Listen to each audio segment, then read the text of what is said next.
The spacecraft was a long way from home.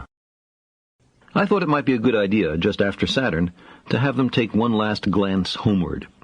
From Saturn, the Earth would appear too small for Voyager to make out any detail. Our planet would be just a point of light, a lonely pixel, hardly distinguishable from the many other points of light Voyager would see, nearby planets, far-off suns. But precisely because of the obscurity of our world thus revealed, such a picture might be worth having.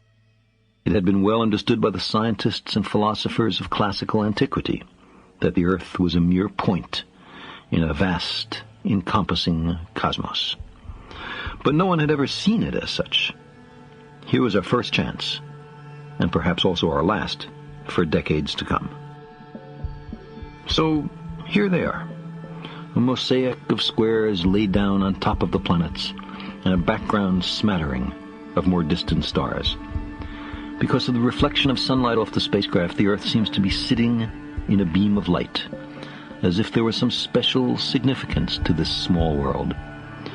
But it's just an accident of geometry and optics. There is no sign of humans in this picture. Not our reworking of the Earth's surface, not our machines, not ourselves.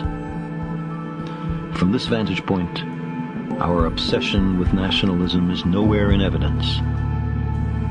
We are too small.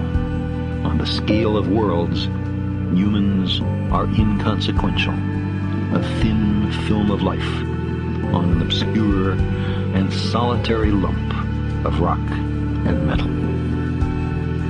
Consider again that dot. That's here. That's home. That's us. On it, everyone you love, everyone you know, everyone you ever heard of, every human being who ever was, lived out their lives.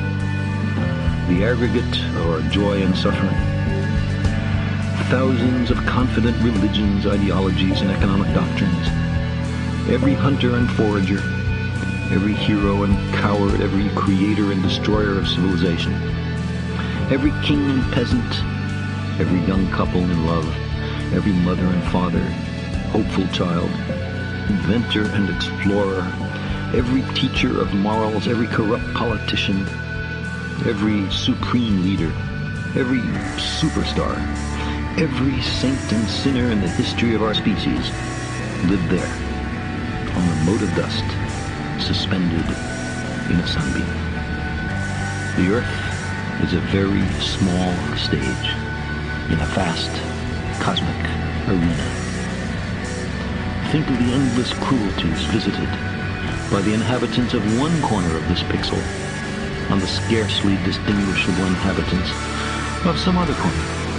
How frequent their misunderstandings, how eager they are to kill one another, how fervent their hatreds. Think of the rivers of blood spilled by all those generals and emperors, so that in glory and triumph they could become the momentary masters of a fraction of a dot. Our posturings, our imagined self-importance, the delusion that we have some privileged position in the universe, are challenged by this point of pale light. Our planet is a lonely speck in the great enveloping cosmic dark. In our obscurity, in all this vastness, there is no hint that help will come from elsewhere to save us from ourselves. Like it or not, for the moment, the Earth is where we make our stand. It has been said that astronomy is a humbling and character-building experience. There is perhaps no better demonstration of the folly of human conceits than this distant image of our tiny world. It underscores our responsibility to deal more kindly with one another and to preserve and cherish the only home we've ever known. The pale blue dot.